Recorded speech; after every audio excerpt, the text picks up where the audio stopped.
Syahidnya di atas sajadah. Mansur bin Ammar, seorang ulama sufi yang tinggal di daerah Marwa, termasuk wilayah Bashrah. Suatu ketika melaksanakan ibadah haji. Dalam perjalanan itu, ia singgah dan tinggal di Kupah beberapa waktu lamanya. Suatu malam, ia keluar dari penginapannya dan berjalan menyusuri jalanan yang gelap. Tiba-tiba, dari suatu rumah, ia mendengar suara seseorang yang sedang bermunajat atau berdoa. Ya Robbi, demi keagungan dan kebesaran-Mu, sungguh aku berbuat maksiat itu bukanlah kumaksudkan untuk menentang-Mu, dan bukan juga karena kebodohanku akan hukum-hukum syariat-Mu. Tetapi semua itu terjadi karena kesalahanku, karena kelengahanku, karena aku terlalu mengandalkan kemurahan-Mu akan menolong keadaanku. Ya Robbi, betapa bodohnya aku telah berbuat maksiat ini, tetapi terimalah hujahku, pengakuan dan alasanku, karena jika tidak, kesedihan yang panjang akan selalu menyiksaku. Ibnu Ammar menunggu beberapa saat lamanya, tetapi tidak terdengar lagi lanjutan munajat itu. Ketika itu, ia membaca cukup keras, sekiranya bisa didengar oleh orang yang bermunajat tersebut salah satu ayat Al-Quran, yaitu Ya ayyuhalladzina amanu qu anfusakum wa ahlikum naran wa quduhan nasu wal hijarah 'alaiha malaikatun ghilazun shidadul la ya'sunallaha ma amarahum wa yaf'aluna ma yu'marun. Ayat tersebut terdapat pada Al-Quran, surat At-Tahrim ayat 6, yang artinya, wahai orang-orang yang beriman, peliharalah dirimu dan keluargamu dari api neraka yang bahan bakarnya adalah manusia dan batu.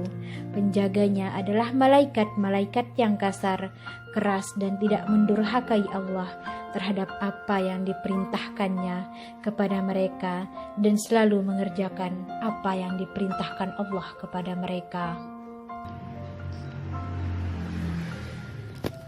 Setelah membaca ayat tersebut, Ibnu Ammar mendengar suara jeritan keras serta seruan yang menggetarkan.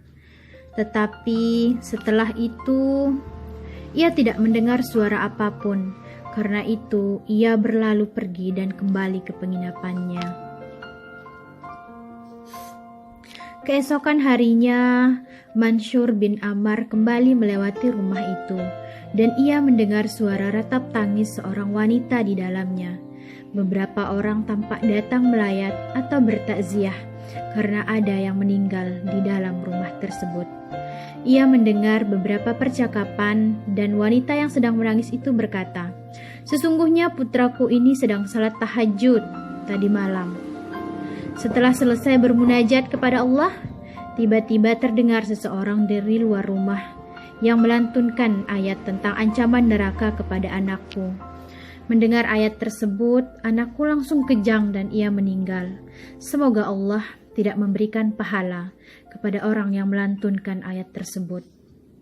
Ibnu Ammar sangat terkejut mendengar perkataan tersebut. Ia segera pulang dan menangis penuh penyesalan. Tidak disangkanya kalau ayat yang dilantunkannya itu menyebabkan pemuda, yakni putra sang ibu itu meninggal. Mungkin kalau didiagnosa secara medis sekarang ini bisa dikatakan terkena serangan jantung. Rasa terkejut dan takut yang begitu mendadak sehingga jantung berhenti berdetak. Pada malam harinya, Ibnu Ammar bermimpi bertemu dengan seorang pemuda dalam keadaan yang sebaik-baiknya. Entah kenapa ia mengenali pemuda itu adalah yang meninggal karena lantunan surat At-Tahrim ayat 6 yang dibacanya. Padahal ia belum pernah bertemu atau mengenal dia sebelumnya. seolah ada bisikan gaib yang memberitahukan hal itu kepadanya. Ia berkata kepada pemuda itu, "Bagaimana Allah memperlakukan dirimu?" Pemuda itu berkata, "Allah menganggapku sebagai syuhada atau mati syahid, sebagaimana para syuhada di perang Badar." Ibnu Ammar menatap pemuda itu penuh ketakjuban sekaligus keheranan. Ia berkata, "Bagaimana bisa begitu?" Pemuda itu berkata, "Para syuhada perang Badar itu ditebas oleh pedang-pedang orang kafir hingga tewas, sedangkan aku tewas ditebas oleh pedang Allah yang Maha Pengampun." Segera setelah itu, Mansyur bin Ammar terbangun.